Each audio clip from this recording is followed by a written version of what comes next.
YouTube, what's up? Night terrors. So a lot of people don't think they have night terrors now because they feel like they're adults now or whatever that means. So they're just not realizing that they're having them because they've totally dissociated with the fact that that's what's happening to their body whenever they wake up tired or whenever they don't remember their dreams. Because if you don't remember your dreams, you're going to wake up tired. If you remember your dreams, that means you're in alignment with your breath. So then you wake up inspired. Inspiration, breath, you've been reminded of the breath. The breath has re-arrived. Inspiration. So either you wake up inspired and align with your breath is your spirit, or you wake up tired, and tired is the same letters as tried. Tried and tired are the same essence, essentially. When you try, you get tired. So when you're not living your dreams, you're trying. So then you become tired. So then you're not paying attention. Whenever you're in that state, you're not really paying attention to your body or anything around you through your process from waking up to going back to sleep. That whole process is you trying to be something that you're not, or trying to get something that's not for you. That's when you don't remember your dreams. You're trying to beat yourself. And at that point, you're trying not to remember your dreams so that you can stay trying because of the happiness of pursuit. People they want to want because they want to be wanted. It's just, that's what comes with that. You have to have an incomplete state of being or incomplete identity in order to desire anyway. Because desire is limitless or endless, just like outward blame is endless. So the more that you identify with limitation, you're going to be identifying with the false identity that you're outwardly blaming. Whether you're putting it into words or not, it doesn't really matter. The contract that you're creating with yourself is based on your actions. It's not the pathway to hell is lined with good intentions. So people are professionally ignoring themselves for lifetime after lifetime so that they can try to beat themselves, try to bypass certain things so that they can get what's not for them, or to turn a profit, which is to get more than you've given. So that would be beating yourself. It's not possible. So what people are doing is blocking their dreams, because the dreams, when you go back into that state, that acceptance state, when your body is still like that and you go back into acceptance, then you're just going to revisit everything that has been buried in your subconscious. So people are eating food that causes a block because it's just like light pollution. So you go outside in the city and you look up at the lights and you can't see the stars because of the light pollution. It's the same thing when you take in external light or food. You're taking in that external food, external light, and it dims your internal light. And it creates a problem where it's so much pollution, light pollution, that to where you really can't see your light. And then you can't tell which light is your light. And then if you don't have any touch with your light, with your breath, then, that's your eternity. And you use your own source of light to return to the source of light itself. So that's the process of practicing eternity. And you're bypassing that whenever you're identifying with the body, and rather than the observer, because the body is going to have limitations and desires and all of that. So that just comes with the false identification system and the false value system that comes with that. So that allows you to chase things, endlessly, and to chase is to run. You're running from yourself so that you can chase. It's just, it's just this cat and mouse with self. But as far as dreams go, as far as night terrors, that terror that is experienced like when you're a kid and you're having bad dreams, like that level of terror, that's what you're going to be revisiting once you really truly detox and fast, and then you're not eating at night, and then you're consciously breathing to set up a breath pattern for your body as it goes into that state. The more that you're doing that, and the less that you force life, the more that you're going to get in touch with your dreams and start living your dreams, and then that bleeds into your life. But you have to get through that whole process of night terrors first. You've been blocking that out since you were like 5 or 6, if not sooner. Just waking up crying, then your mom gives you some food, some external light that pacifies you, blocks your body from experiencing the dream. So then you just stay in that for 3, 4, 5, 6 years old, 7 years old. And then you're getting fragments of that dream. You're not really getting the whole thing. You say you have a nightmare. A mare is feminine. The mare is the feminine. The mare is a female horse. So a nightmare is a succubus dream. That's when you got vamped. You know, anybody that knows about impuzas, that's how empires are built, is from an impuza. So this whole process of vamping or getting vamped, it just happens when you vamp.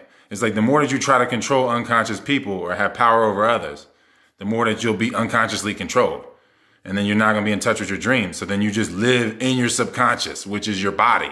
You're identifying with your body. You're not having access to your dreams. You're just living in your subconscious. You're living in desire, which is hell, essentially. So, because if you're in the body, in that, which we call the subconscious, that's the best description for it. When you're in that state of limitation, state of separation, that's what hell is, separation.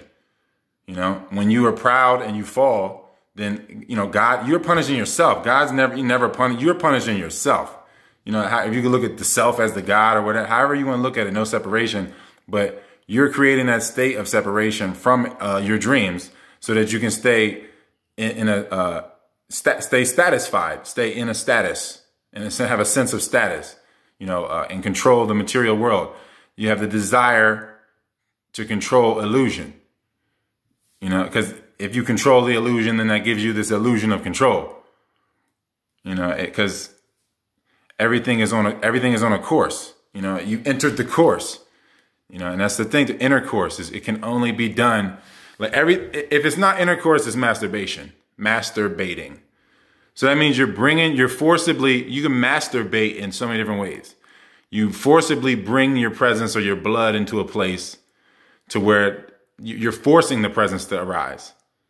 Whether it be a life or death scenario, whether you're an adrenaline junkie or whatever it is, that's all masturbation. You're bringing the master to the surface to bring you back to the oneness, and it's like an oversoul or whatever that controls you and keeps you, it governs you, because you're not staying yourself. You know, people are trying to find themselves or be themselves and have a relationship with themselves.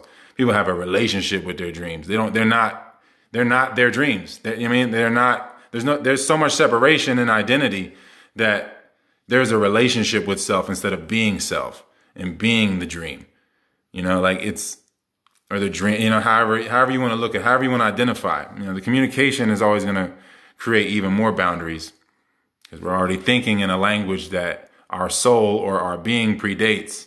So it's a parasitic language. It was created from a parasitic colony. You know, parasites live in colonies. English, or whatever, however you want to look at it, is coming from Germany. There's still a county in North Germany called Saxony. That's where the Anglo-Saxon English, that's where it's coming from. And they're not from there. They're from the steppe. And then, you know, we're getting further and further into those are the people that are controlling the world. So that's the standard. When more people are thinking in English than ever.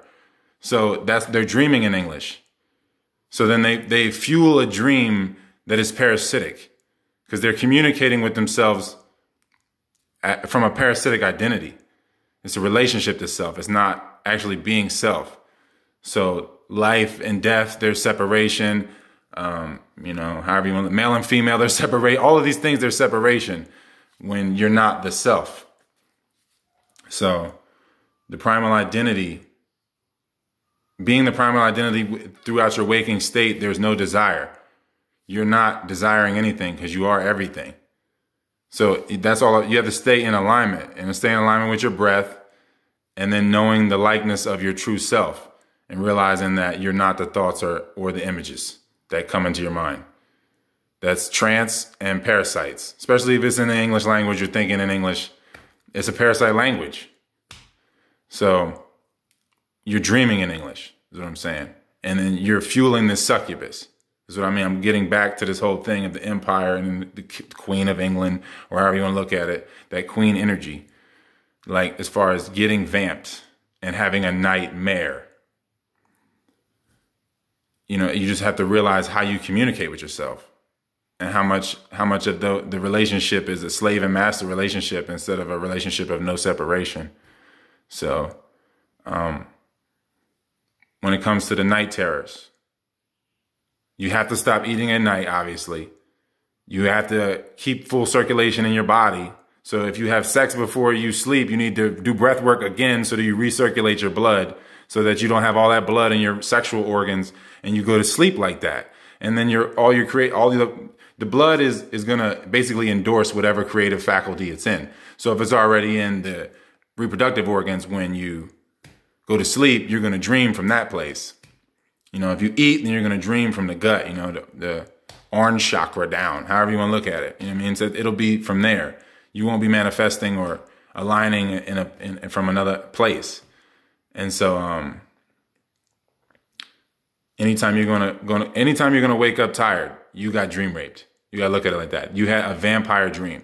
You had a false identity, and every time that you support the false identity, you're supporting the ultimate vampire. It just comes with the territory. It's just you have to pay sacrifice to the goddess, to the queen parasite, in order the matrix, the material, the maternal, the madre.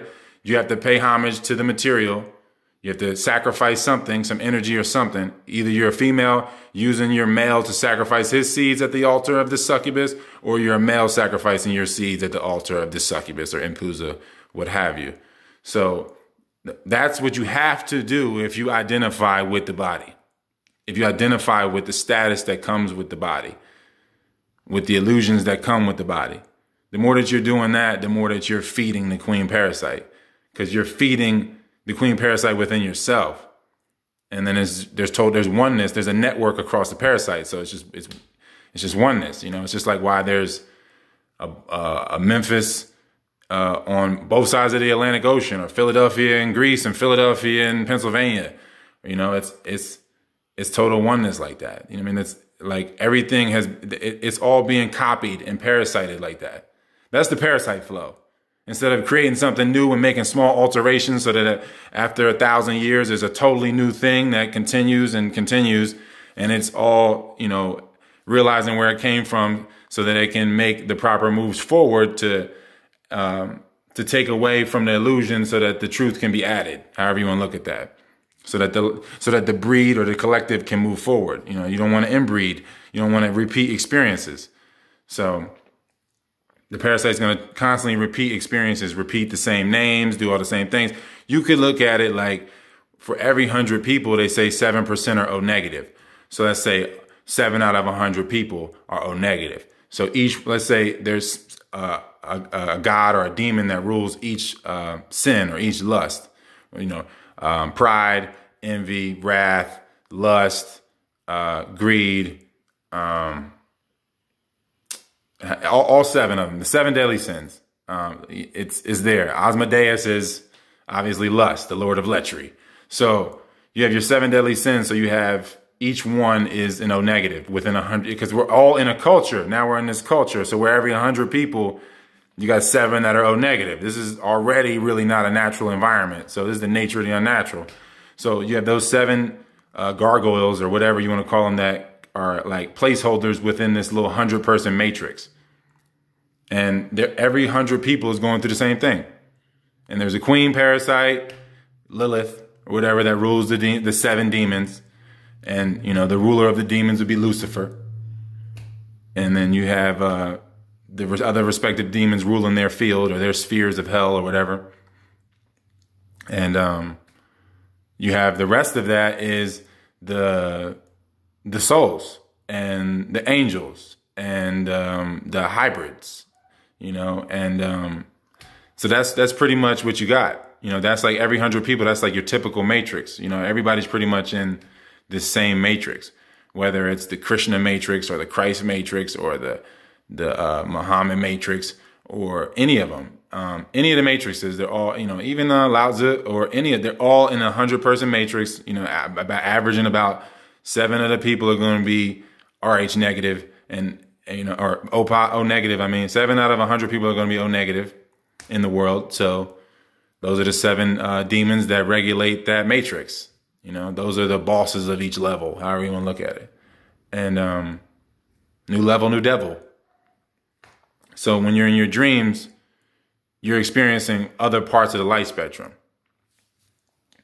And everybody's and you are the light spectrum, but everybody's in a soul group. So like you're going to constantly come and go. And the rest of your soul group, you you have to do your best to be yourself the entire time. So you radiate that to keep your soul group in line, to be the governor of your soul group. Even if they destroy themselves, they're all going to loop back in. You're going to keep looping back into the same level if you don't have a critical mass of people graduating or whatever, what have you, to the next level. And the next level isn't like you're going anywhere. It would just be, it's the same but different, however you want to look at it. Like a group of souls might experience the Stone Age, right? Then they advance, they all realize themselves, and they get to the point where they are at another level of temptation, and then they master that level, and that's like the Industrial Age. And then after that, then you reach another level of the future or the past, what have you, however you look at it. And so until we get all of the soul groups on the same playing field and they have total presence, we'll never really unlock the whole game. You know, we might be able to experience the levels, and you'll just keep going through reincarnation cycles, 600 years at one level. You reincarnate a dozen times. Everybody reincarnates with you. And if they don't get it, they don't realize it, then you all just loop back and keep doing that loopage. And as you master yourself, you can experience the other parts of the light spectrum, of time, however you want to look at it. And that's available to you, but pleasure shared is pleasure doubled. So you would, knowledge of self that you can bring and share, and that people can actually assimilate and apply to their lives, then it amplifies your existence, and then you get to explore more. So, that's the oneness of things. And so that's really about it. As far as like the soul groupage goes, like, I mean, it's obvious that a lot of people have been stuck in a certain time for maybe thousands of years, and they just keep looping back in the same time. And they have no presence. Like, their body is still in all the other times. There's a representative, whether it's their child or their ancestor, there's a representative, that's their body. It just doesn't have presence in those other times, and those that are timeless have presence throughout all of the times. And then their soul group, they constantly are trying to get them to experience all of the other levels of the game so that they can unlock a new level or create a new level. And that's pretty much what this is, and that's what me and Pharaoh are doing. I'm more so a being within an open vessel that's part of this matrix. So I'm in this demon, this Asmodeus, and I can use it however. But I just know that this body here is staying here. I could be attached to it and reign in hell and dominate and stay in this body and dominate this place. Or I can drive it till the wheels fall off in the correct direction and be the Neo of my matrix and connect with my Morpheus. Morpheus is the god of dreams in Greek. That's what that means. And that's who Pharaoh is. And that's who Pharaoh is for a lot of people. And there's a Pharaoh, if it isn't him exactly, because, he is, I mean, in a lot of ways, he is the one. It's like Morpheus is really the one. Neo is the one that was chosen. Like, if anybody read the Hua Hu Ching, the teacher chooses the student. The student can't find a teacher. So people that think that they're ready, you should communicate with Pharaoh. It's worth it. You're going to spend a lot of money on things that are not worth it. Communicating with Pharaoh is worth every penny. So as much as it's a relationship like any other, like, I've lived with Pharaoh, like, I've had my ups and downs personally with Pharaoh, but Pharaoh is the truest being on the planet. I can't, I'm not gonna, he's the truest being that I've met, and I know it's the same. I've been around the world, and I know it's the same everywhere, because everywhere is colonized. So either you're, connecting with Pharaoh or one of his extensions, for the most part, really. And if you would like to move on from this experience, you should connect with Pharaoh.